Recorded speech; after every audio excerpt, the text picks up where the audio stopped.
Hello dear students, welcome to our channel learn with visualization. आज हम आपके लिए सक्षम सीरीज़ का प्रैक्टिस सेट 26 लेकर आए हैं। जिसने भी पिछले प्रैक्टिस सेट नहीं देखे हैं उनको ज़रूर देखेंगे। और वीडियो को शुरू करने से पहले वीडियो को लाइक कर लीजिए, चैनल सब्सक्राइब कर लीजिए और वीडियो को ज़्यादा से ज़्यादा शेयर करें। जो आपके पास एजुकेशनल ग्रुप्स हों और आपके छोटे भाइयों बहनों के बीच, आपके फ्रेंड्स सर्कल में वीडियो को ज़रूर शेयर कर दें। हमेशा की तरह हम लोग क्लोज टेस्ट से ही शुरू करेंगे। और अब जिसने भी फेस 13 भरा होगा उसके एग्ज़ाम की डेट आ गई होंगी, है ना। अब पैनिक नहीं होना है, बस आपको क्या करना है, जितनी भी मैंने क्लासेस दे रखी हैं उनको इसको मिलाकर 26 हो गई। आपको ये क्लासें 2x मोड पर लगाकर देख के जानी है। 90 to 95% आपको यहीं से मिल जाएगा पेपर, ठीक है। चलिए शुरू करते हैं। और किसका कहाँ पर गया है सेंटर, अपना सेंटर ज़रूर कमेंट करेंगे, क्योंकि एसएससी ने अब ये पता नहीं क्या तरीका है, ये तो एसएससी जान सकती है कि इतनी दूर जो बच्चे ने प्रेफरेंस भरा है वो प्रेफरेंस देनी नहीं है अपने मन से कहीं पे भी। एक बच्चे का तो अंडमान निकोबार भेज दिया, किसी का छत्तीसगढ़, किसी का, मतलब कोई सेंस ही नहीं बनता है जिसका। उस तरह से तो एग्ज़ाम करा रहे हैं। खैर, नौकरी पानी है तो कुछ तो करना ही पड़ेगा। शुरू करते हैं। चलिए, हर बार की तरह आप पहले क्लोज टेस्ट पढ़ लेंगे। आई होप अभी तक आपने पढ़ लिया होगा, है ना। आपके ऑप्शन ये रहे। सीजीएल 2024 में पूछा गया क्लोज टेस्ट है ये। चलिए अब मैं शुरू करता हूँ।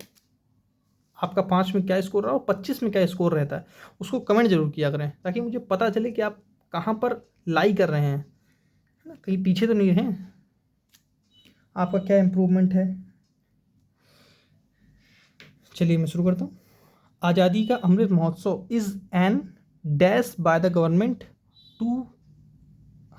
Of India to celebrate. देखिए, सेलिब्रेट की स्पेलिंग में BR आता है, BE नहीं आता है, ठीक है, BE नहीं आता है, ठीक है। And remember 75 years of independence and beautiful history of its people, culture and achievements. This महोत्सव is dash to the people of India who have not only been instrumental and in bringing India this far in its evolutionary journey, but also dash the power and potential to realize Prime Minister Narendra Modi's dash of activating India 2.0 fueled by the spirit of Atmanirbhar Bharat. The formal journey of Azadi Ka Amrit Mahotsav began on 12th March 2021, beginning a dash to our 75th anniversary of independence and will finish a year later on 15 August 2023, ठीक है। आपको ये process पढ़ के समझ में आया होगा कि आज़ादी के अमृत महोत्सव के बारे में बात करी जा रही, जो 12 मार्च 2021 को शुरू हुआ था, है ना, और ख़त्म हुआ था 15 अगस्त 2023 को, है ना। उसी की बिगिनिंग और कैसे सेलिब्रेट किया गया उन सब चीज़ों के बारे में बताया गया। चलिए शुरू करते हैं, कोशिश करते हैं। आज़ादी का Amrit Mahotsav is and dash by the government of India celebrate and remember 75 years of independence and beautiful history of its people. अब देखिए, आज़ादी का अमृत महोत्सव is an dash associate initiative obligation occult. अब देखिए, अकल्ट क्या होता है, सीक्रेट, है ना, सीक्रेट, कॉवर्ट, मैंने वर्ड कराया ना, कॉवर्ट, सीक्रेट, क्लैंडेस्टाइन, सरप्टिशियस वर्ड कराए थे ना। तो यहाँ पर कोई चीज़ सीक्रेट का तो सेंस बन नहीं रहा, इसलिए डी गलत, है ना। पहले में कहीं सीक्रेट का, और एक चीज़ से हम लोग कर सकते थे, यहाँ पे एन दिया है, अगर कोई वोवल साउंड ना होता, मतलब वोवल साउंड कौन सा, जो हिंदी के अक्षर होते हैं, आ ई उ ए इन सब से हम लोग क्या लगाते हैं, जब किसी वर्ड को बोलो और जब बोलते हैं और जो पहला वर्ड होता है उसका साउंड स्वर निकले, हिंदी वाला स्वर निकले, तब हम लोग क्या करते हैं, तब एन लगाते हैं, ठीक है। और जब हिंदी वाला व्यंजन निकले तब हम लोग क्या लगाते हैं, ए।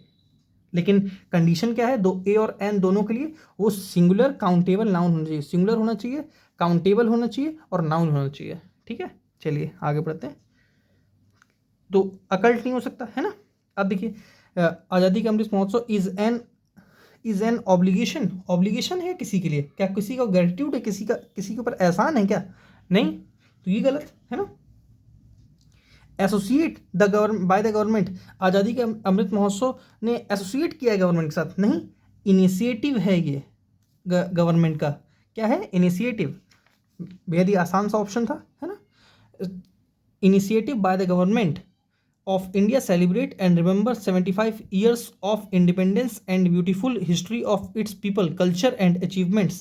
This Mahotsav is dash to people of India. This Mahotsav dedicated, alienated, refused, withhold.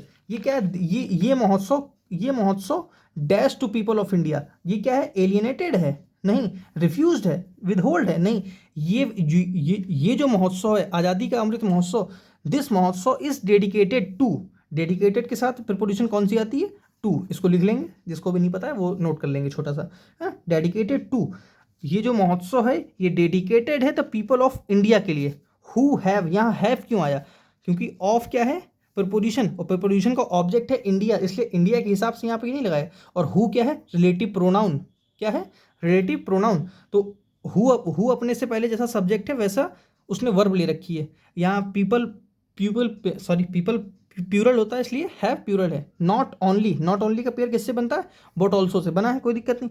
Have not only been instrumental in bringing India this for in its evolutionary journey but also dash, अब देखते हैं option, clarifies, purges, concludes, obtains, आगे बढ़ते हैं, but also the power and potential to realise prime minister Narendra Modi, क्या है, but also clarifies, purges, concludes नहीं, conclude तो किसी चीज में, मैंने क्या बताया था, कंक्लूड वर्ड कैसे बना है, कॉन प्लस क्लड, ठीक है, क्लड का मतलब होता है क्लोज, और कॉन का मतलब होता है, क्या होता है, टुगेदर, ठीक है, मतलब कोई चीज अपने आप में समाहित कर ली गई हो, कंक्लूड कर ली गई हो, इसी से बने, जैसे इंक्लूड, है ना, इन का मतलब इनसाइड और क्लड का मतलब क्लोज, कोई चीज अपने अंदर ले ली जाए, इंक्लूड कर ली जाए, ठीक है। चलिए आगे बढ़ते हैं, इसका आंसर मैंने क्या बताया, पजेस, थर्ड का पजेस। अब आगे बढ़ते हैं, potential to Narendra Modi's dash of activating India 2.0। अब देखते हैं यहाँ पर, ग्राफिक्स, विजन, डिजाइन, कंट्रोल, क्या है, नरेंद्र मोदी जी का ये क्या है, विजन है, ग्राफिक्स नहीं है, डिजाइन नहीं है, कंट्रोल नहीं है, उनका ये विजन है, क्या विजन है, the power and potential to realise prime minister Narendra Modi vision of activating India 2.0 fuelled by spirit of Atmanirbhar Bharat, ये उनका विजन था कि आत्मनिर्भर भारत को तैयार करें। द फॉर्मल जर्नी ऑफ आज़ादी का Amrit Mahotsav began on 12 March 2021 beginning a dash, अब देखिए, beginning allocation, beginning a countdown to our custom breakdown, नहीं, कस्टम नहीं, एलोकेशन का कोई सेंस नहीं, इसका आंसर क्या होगा, काउंटडाउन, कैसे, यहाँ पढ़ के देखते हैं, on 12 March 2021 beginning a countdown to our 75th anniversary of independence and will finish a letter on 15 August 2023। कैसे, देखिए यहाँ 12 मार्च से लेकर काउंटडाउन शुरू हो गया है, कहाँ तक के लिए, 15 अगस्त 2023 तक, तो यहाँ पर काउंटडाउन का सेंस था, है ना। चलिए आगे बढ़ते हैं, क्या दिया है, साइनोनिम, पैसिफाई वर्ड, ये वर्ड जहाँ तक मुझे याद आ रहा है एसएससी सीपीओ में पूछा गया था 2024 में, है ना। पैसिफाई साफ साफ लिखता हूँ जिससे आप लोग भी नोट कर पाएँ। पैसिफाई का मतलब होता है कोई चीज़ काम करना, सूद करना, काम डाउन। देखिए हिंदी कोई नहीं लिखेगा, है ना, किसी को शांत करना, सूद करना, कम करना, है ना। लेसन, आपके लिए यही हिंदी के वर्ड है, काम डाउन, लेसन, है ना। अब मैं कुछ अच्छे वर्ड करवाता हूँ, पैलिएट, कॉन्सिलिएट, कॉन्सिलिएट, अपीज, अपीज, और क्या हो सकता है, प्रोपिशिएट, प्रोपिशिएट, और क्या हो सकता है, मिटिगेट, और क्या हो सकता है, मॉलिफाई। अब देखिए, अब मैं कंजूसी नहीं करूंगा, जितने मुझे वर्ड याद आ रहे हैं मैं सब बताऊंगा। कोई सा भी वर्ड आ सकता है आपके में, लल, एले, एलिविएट, मैं इसके बारे में पहले बता चुका हूँ। एलिवेट का मतलब होता है कम करना, और वो जो आप एलिवेट समझ रहे हैं वो एलिवेट ये है, इसका मतलब होता है एलिवेटर। जो जो सीढ़ी नहीं चढ़ते हैं आप लोग, जो चलने वाली सीढ़ी होती है उसको बोलते हैं एलिवेटर। इसमें किसी भी वर्ड में ओ आर या ई आर से फिक्स करिए, वो क्या बनता है, नाउन। इसमें एलिवेटर, आर लगाएंगे तो क्या बन जाएगा, एलिवेटर, ऊपर ले जाने वाला। ये इसका मतलब क्या है, वृद्धि, लेकिन वृद्धि करने वाला तो एलिवेटर हो गया। जीना, वो जो चलने वाले जीने होते हैं, ये नहीं है यहाँ पर, ये एलिवेट है। एलिवेट का मतलब कम करना, ठीक है। ट्रैंकुलाइज,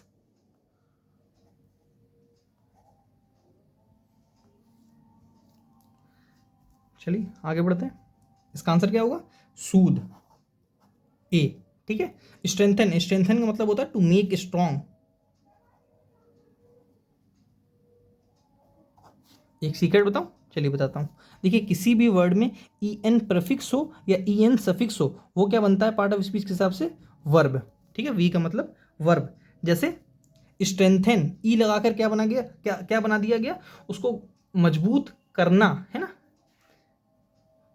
ठीक है।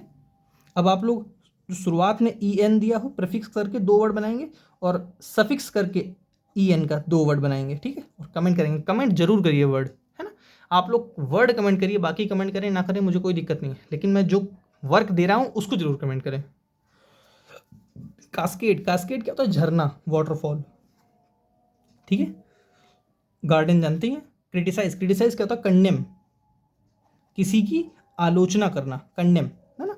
सेंस्योर, CENSURE, एक होता है सेंसर, ये होता है सेंसर, सेंसर का मतलब होता है बैन, सेंसर बोर्ड, है ना, बैन करने वाला बोर्ड, है ना, ये सेंस्योर है।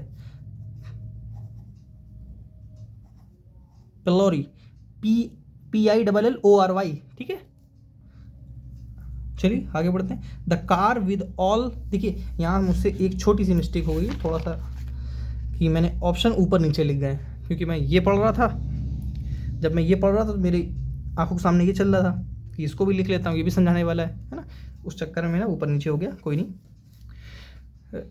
The car with all its features were meticulously, meticulously में वर्ड करवा चुका हूँ, केयरफुली, है ना, केयरफुली, मेटिकुलसली डिजाइंड। अब देखिए इसके ऑप्शन क्या है, no substitution required, its futures were meticulously, its futures was meticulously, its futures have meticulously. देखिए मैंने बताया था, जो सेंटेंस जब सेंटेंस को हमको पता ना हो, समझ में ना आ रहा हो सेंटेंस पढ़ के कि हम किस में इसको इसका आंसर दें, तो जिस टेंस में उसने क्वेश्चन पूछा है उसी टेंस में उसका आंसर देते हैं। इसने पास्ट में पूछा है तो हम लोग पास्ट में ही आंसर देंगे, इसलिए हैव गलत, ठीक है। पहली बात है ना। अब यहाँ पर वॉज आना है कि वर आना है, ठीक है। अब देखिए, the car with all its features, मैंने 50 बार कम से कम बताया। विद क्या है, प्रपोजिशन, विद क्या है, प्रपोजिशन, और प्रपोजिशन अपने बात क्या लेती है, ऑब्जेक्ट, और ऑब्जेक्ट के हिसाब से कभी वर्ब नहीं आती है ना। वर्ब किसके हिसाब से आती है, सब्जेक्ट के हिसाब से, जैसा सब्जेक्ट वैसी वर्ब, है ना। तो यहाँ पर क्या हो, विद क्या है, प्रपोजिशन, और प्रपोजिशन का ऑब्जेक्ट है ऑल इट्स फीचर्स। यहाँ पर इट्स एपोस्ट्रोफी एस वाला नहीं है, सही लिखा है ना। द कार, द कार क्या है, सिंगुलर, इसलिए यहाँ पर क्या होना चाहिए था, इसको सिंगुलर, वॉज। आई होप समझ में आया होगा, है ना। और मेटिकुलसली, मेटिकुलसली यहाँ पर क्या है, देखिए मेटिकुलस, OUS जिसमें सफिक्स होता है वो क्या बनता है, एडजेक्टिव, और LY जिसमें सफिक्स होता है वो क्या बनता है, वो क्या बनता है, एडवर्ब या एडजेक्टिव, दोनों बन सकता है। एडवर्ब कब बनता है, जब एडजेक्टिव में LY सफिक्स हो, और नाउन में LY सफिक्स होता है तो वो एडजेक्टिव बना देता है। ये बात बिल्कुल अपने दिमाग से निकाल दीजिए कि LY लगते ही वो एडवर्ब बन जाता है, गलत। यहाँ पर ये एडजेक्टिव है और LY लग के उसने एडवर्ब बना दिया। कैसे, देखिए एडजेक्टिव में LY जुड़ा तो वो क्या बना, एडवर्ब, है ना। और एडवर्ब की जरूरत यहाँ क्यों पड़ी? डिजाइंड, डिजाइंड क्या है? मेन वर्ब, मेन वर्ब को डिफाइन कौन करेगा? एडवर्ब, इसलिए यहाँ मेटिकुलसली लिखा है, ठीक है। तो यहाँ सेंटेंस क्या बनेगा? The car with all its features was meticulously designed, ठीक है। इसका आंसर क्या होगा? सी। अब इसका क्वेश्चन पढ़ते हैं। The keys were lies on the table. अब देखिए, the keys were lies on the table. अब कुछ लोग को यहाँ पर हजम नहीं होगी ये बात, अभी मैं हजम करवाता हूँ। Lay on the table, no substitution required. पहली बात तो बी गलत है, ठीक है, कि यहाँ रिक्वायर्ड सब्स्टिट्यूशन तो रिक्वायर्ड है, ठीक है। लाई ऑन द टेबल, इसका आंसर क्या होगा? Lying on the table. अब मुझे दो सेंटेंस के आप लोग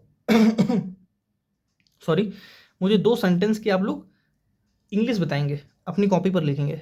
मैं बैठा हूं, इसकी इंग्लिश बताइए, कोई सोच पाया? अब कुछ के दिमाग में आया होगा आई सिट। आई सिट का मतलब है मैं बैठता हूं, है ना। आई एम सिटिंग, मैं बैठा हूं,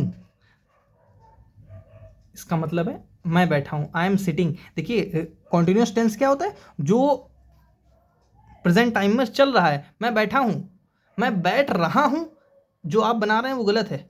मैं बैठ रहा हूं का सेंस के I am getting to sit. मैं बैठने जा रहा हूं, I am getting to sit, I am getting sitting, है ना। वो I am getting to sit मतलब क्या? मैं बैठने जा रहा हूं, मैं बैठा हूं, इसलिए आई एम सिटिंग होगा। वह मेरे गेट पर खड़ा है, he is standing on my at my gate, है ना।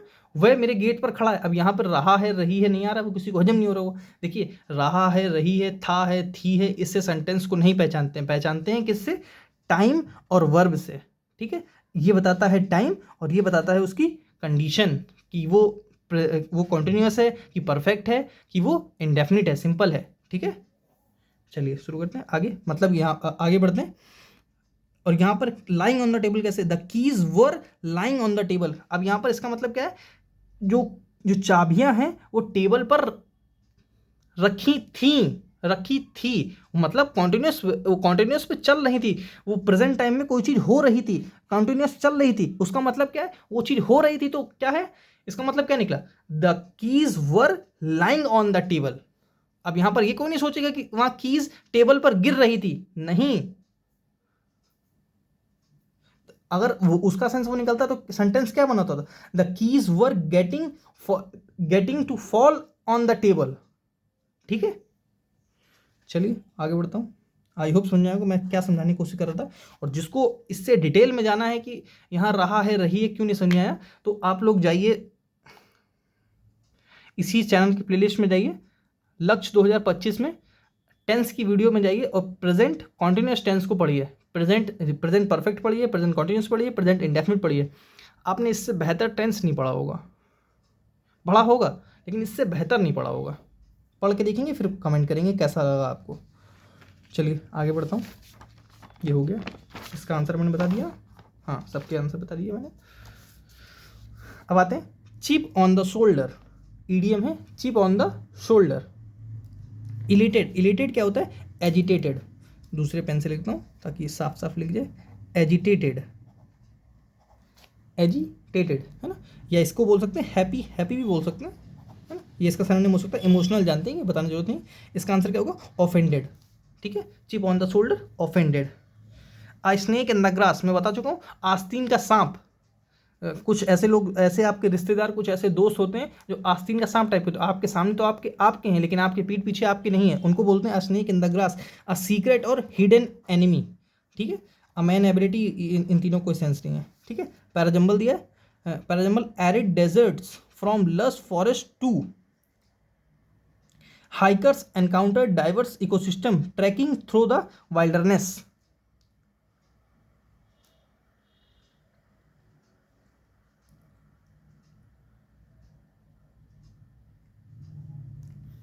अब देखिए P, from lust forest.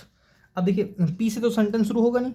From lust forest to, इससे तो मुझे कुछ कनेक्ट होता दिख नहीं रहा है ना। लेकिन टू के बाद मुझे ये दिख रहा है कि टू के बाद मुझे वर्ब की फर्स्ट फॉर्म चाहिए विदाउट एस या ई एस, है ना। अब देखिए कहाँ पर दिया है,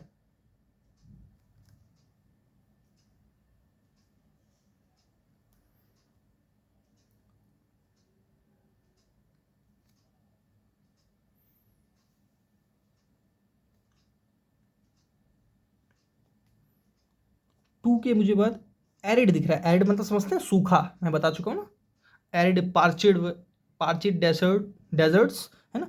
तो मुझे पी के तुरंत बाद ओ चाहिए, पी के बाद ओ यहाँ है, पी के बाद ओ यहाँ है, पी के बाद ओ यहाँ नहीं है, पी के बाद ओ यहाँ नहीं है। मेरे 2 ऑप्शन एलिमिनेट हो चुके हैं। अगर मुझे नहीं समझ में आ रहा तो मैं इन दोनों में से कोई एक मारूंगा, 50% प्रोबेबिलिटी है कि मेरा सही होगा, है ना। अब आगे बढ़ते हैं, दोनों पढ़ के देख लेते हैं, सेंटेंस समझ में आ जाएगा। पहले थर्ड है तो पहले थर्ड को पढ़ते हैं। Q hikers encountered diverse system. P from lush to forest arid desert R trekking through the wilderness. क्या मतलब है ट्रैकिंग थ्रू द वाइल्डरनेस, यहाँ से पढ़ते हैं। Trekking through the wilderness hikers encountered diverse ecosystem from lush forest to arid desert. यहाँ से देखिए सीधा सीधा कनेक्ट दिख रहा है। इसका आंसर क्या है 4। चलिए आगे बढ़ते हैं। S1 क्या है, वो फिक्स है कि S1 सबसे पहले ही है, उसके बाद आपको कनेक्ट करना है। zombies are not real, sound effects make it believable but special and visuals.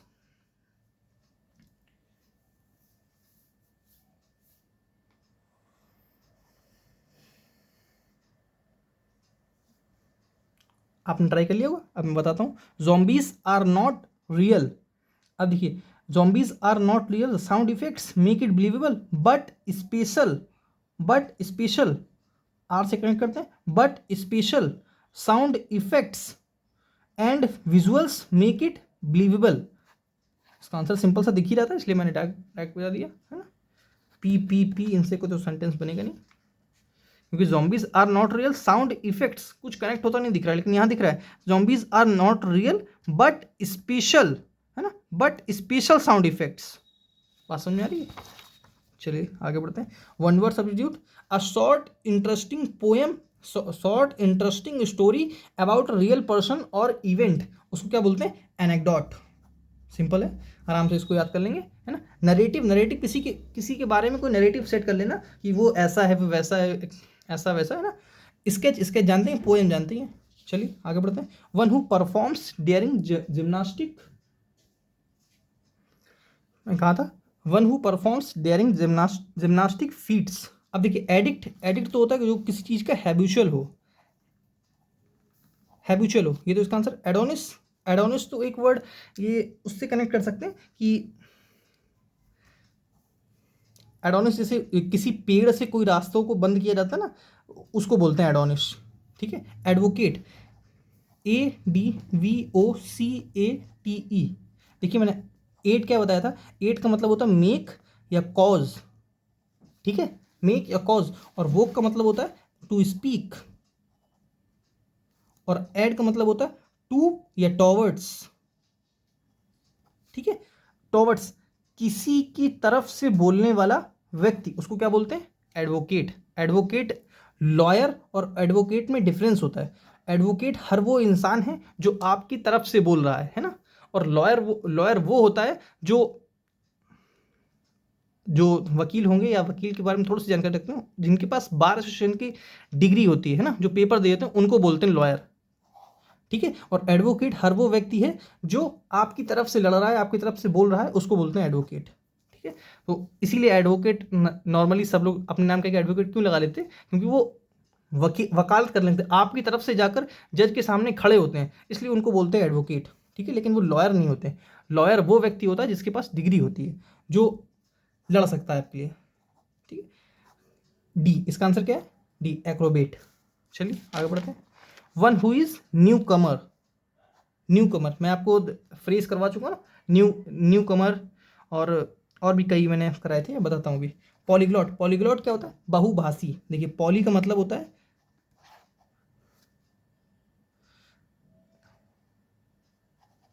Multi, मतलब दो, एक बहुभाषी, है ना, जिसके जो एक टाइम पर दो से ज़्यादा भाषाएं बोल लेता, उसको बोलते हैं बहुभाषी। जैसे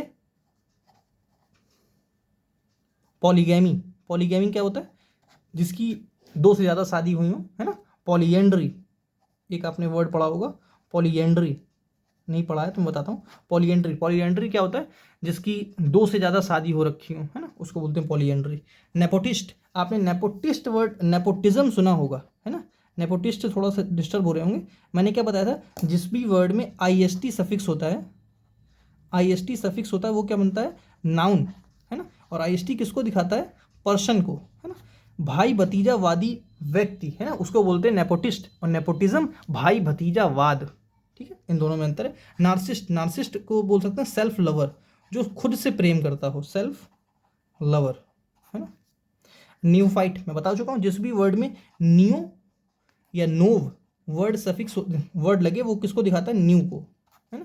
जैसे न्यूफाइट, नोवाइस, मैं नोवाइस, बिगनर, अमीचर, कई वर्ड करा चुका हूँ ना। अब आज न्यूफाइट के वर्ड नहीं करवाऊंगा, नेक्स्ट क्लास में करवाता हूँ। डायरेक्ट इनडायरेक्ट, डायरेक्ट स्पीच इसका निकालना है, इनडायरेक्ट दिया है। She said, am I audible, yes. She said she was seeing her brother the following day.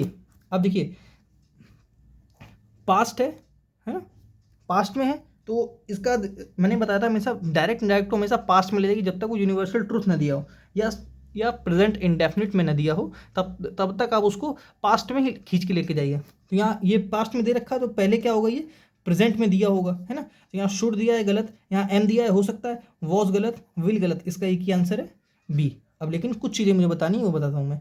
She said I am seeing my brother tomorrow. अब यहाँ सीइंग का मतलब देखना नहीं है, देखिए सी में ING नहीं लगता है ना, लेकिन वॉच में लगता है। और वॉच और सी में डिफरेंस क्या होता है, देखिए वॉच सी क्या है, कोई चीज़, जैसे ये पेन पड़ा है, ये पड़ा है, इसको क्या अगर आप देख रहे हैं, है ना, और ये पेन ऐसे से हिल रहा है, ये क्या है, वॉच। जो चीज़ मूवेबल होती है, देखिए नॉट मूविंग,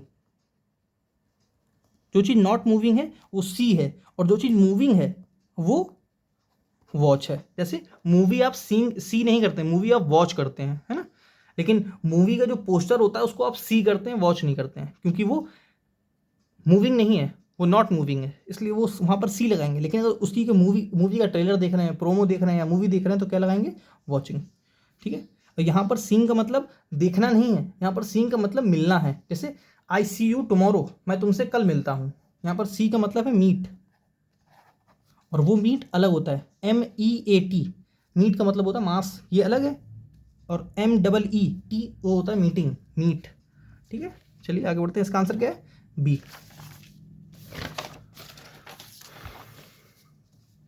एक और डायरेक्ट स्पीच है, क्या दिया, Megha asked Reena where she was going that day. मैंने क्या बताया था, टुडे किस में चेंज होता है, दैट डे में। यस्टरडे किस में चेंज होता है, द प्रीवियस डे में। और टुमारो किस में चेंज होता है, द फॉलोइंग डे में, है ना। जैसे लास्ट सेंटेंस में था द फॉलोइंग डे किस में चेंज हुआ था, टुमारो में, टुमारो में, टुमारो में, टुमारो में। टुमारो की स्पेलिंग 2 बार अपनी कॉपी पे जरूर लिखेंगे, पूछी जाती है, ठीक। यहाँ पे क्या दिया, Megha asked Reena where she was going. मैंने अभी बताया जब तक वो प्रेजेंट ना दे या यूनिवर्सल ट्रूथ की बात ना करे तब तक आप उसको पास्ट में मानेंगे। यहाँ इनडायरेक्ट स्पीच पहले दे रखी है, डायरेक्ट में हमेशा वो पास्ट होगी, तो यहाँ वर्ब गलत है, वर्स गलत है, हैव गलत है, एक ही आंसर है, आर से टिक करके आप छोड़ सकते हैं, लेकिन आगे समझना है मुझे, है ना। यहाँ वेयर यहाँ पे क्या किया है, यहाँ वेयर कैसे यूज़ किया है, कंजंक्शन की तरह। कंजंक्शन अपने बाद भी क्लॉज लेती है और अपने पहले भी क्लॉज लेती है, अपने पहले भी नाउन लेती है, अपने बाद भी, जो उसने जैसे पहले ले रखा है वैसे ही बाद में देगी, ठीक है। आगे बढ़ते हैं, Megha asked Reena where are you going today. Today किस में चेंज कर दिया, दैट डे में, ठीक है। ये दैट डे था इसलिए पहले गलत हो जाता। This is one best movies I have ever seen, ठीक है। This is the one of the best, ठीक है, पॉइंट आउट कर रहा है ना, दिस इज द मतलब ये उन अच्छी मूवियों में से एक मूवी है ना। मतलब एक मान लीजिए ये 3 मूवी हैं, उनमें से ये एक अच्छी मूवी है, तो उसने क्या कर दिया, पॉइंट आउट कर दिया ना। जब किसी चीज़ को पॉइंट आउट करते हैं ना उससे पहले हमेशा क्या लगाते हैं, द डेफिनेट आर्टिकल लगता है ना। The best movies I have ever seen. आगे बढ़ते हैं, अ गुड लॉयर, अभी मैंने बताया अ good lawyer always looks in the case before he attends court. अब देखिए मैं कुछ बताता हूँ, लुक एक होता है लुक एट, है ना, एक होता है लुक अप, एक होता है लुक फॉर, एक होता है look into, look after, look out, look to. अब इसमें से जिसको जिसको जो जो पता है वो भरेंगे, जो नहीं पता है उसको नोट कर लेंगे, ठीक है। लुक एट का मतलब होता है किसी की तरफ देखना, वॉच, ठीक है। और लुकअप का मतलब होता है सर्च, और लुक फॉर का मतलब भी सर्च ही होता है, लेकिन डिफरेंस क्या होता है वो मैं बताता हूँ। देखिए लुकअप जब कोई रेफरेंस हो आपके पास, जैसे आप डिक्शनरी में मैं कहूँ आप रेफरेंस वर्ड ही ढूंढ दीजिए, तो आप क्या करेंगे, आर के वर्ड में जाएंगे, उसके बाद जहाँ पे आर के बाद ई, जहाँ पे ई दिया होगा, वैसे डिक्शनरी में कोई वर्ड ढूंढना है तो आपके पास रेफरेंस है ना। जैसे मैं बोलूँ उसमें क्लियर वर्ड ढूंढिए डिक्शनरी में, तो आपके पास रेफरेंस है ना क्लियर वर्ड का, कि मुझे इस डिक्शनरी में ये वर्ड इस पेज में मिल जाएगा, है ना। डिक्शनरी देखनी आती होगी ना सबको, उस हिसाब से। तो वहाँ पर क्या लगाएंगे, लुक अप। लेकिन लुक फॉर कहाँ लगाएंगे, जैसे कोई चीज़ खो गई हो, है ना।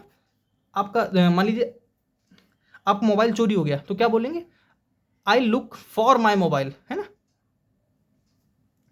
I am looking for my mobile. Look into का मतलब इन्वेस्टिगेट,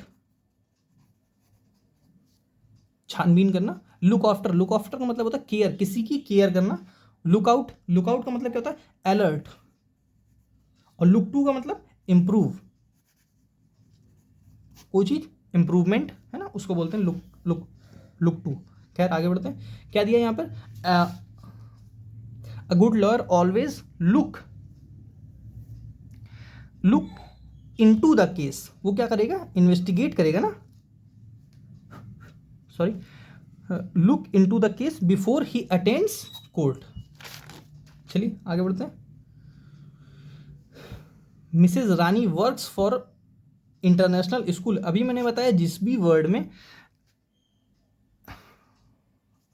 आ, बड़ा आ, छोटी ई, बड़ी ई, ऊ, ऊ, बड़ा ऊ, है ना, ऐसे वर्ड जिसमें भी हिंदी के वॉवेल लग जाएं, हिंदी के स्वर लग जाएं, उनसे पहले आप क्या लगाएंगे, एन।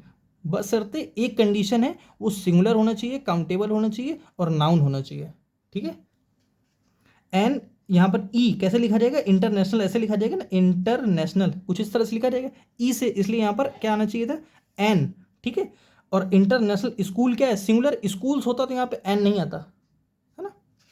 चलिए आगे बढ़ते हैं। मैंने बताया था जिस भी वर्ड में इन, इम, इर, ऐसे वर्ड जिसमें लगते हैं, ये क्या बनाते हैं सेंटेंस, वर्ड को नेगेटिव। जिनमें भी प्रीफिक्स हो जाए ये क्या बनाएंगे, नेगेटिव। जैसे इनएक्सोरेबल, इनएविटेबल, पहले ही वर्ड बताता हूँ, इनएविटेबल, जिसको टाला ना जा सके।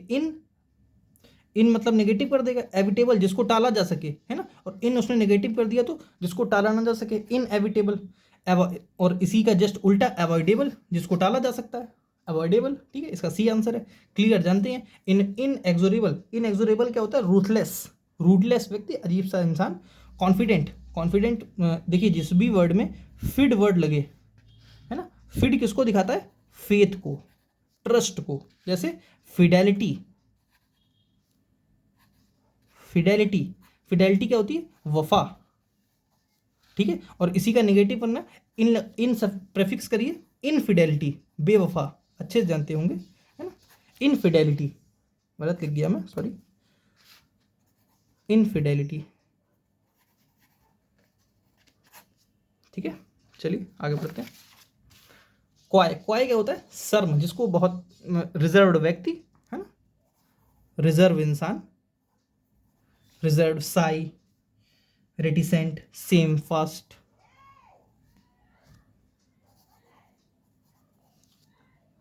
टैसिटर्न बोल सकते हैं, तो जो जो कम बोलता हो, रिजर्व्ड रहता हो, है ना, उसको बोलते हैं साई। इसका एंटोनियम पूछा है तो इसका ये तो आंसर होगा नहीं।